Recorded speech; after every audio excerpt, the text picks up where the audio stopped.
Hi, everybody. This is Derek Wilson with CDO Advisors, and I wanted to introduce everybody to my new book that's available on Amazon in Kindle and paperback edition. Learn Power BI, the step-by-step guide to building your own reports.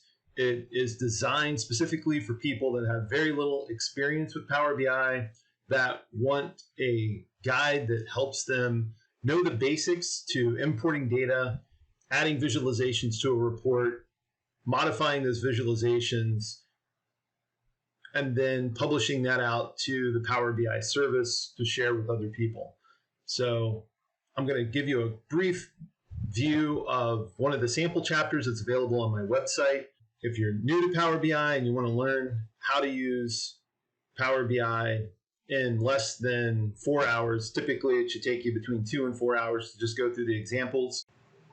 So here's the sample chapter that you can download free from my website.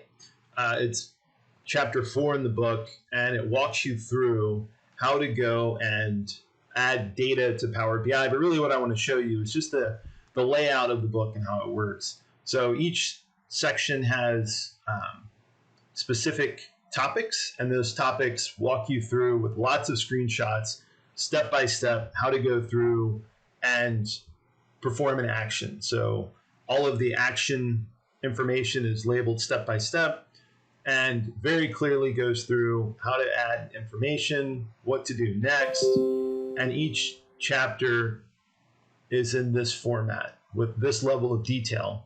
So if you're new to Power BI and you want to understand how to get the most out of it quickly, please download the sample or go to Amazon and buy your own copy. If you have any questions, please leave it in the comments on the YouTube channel,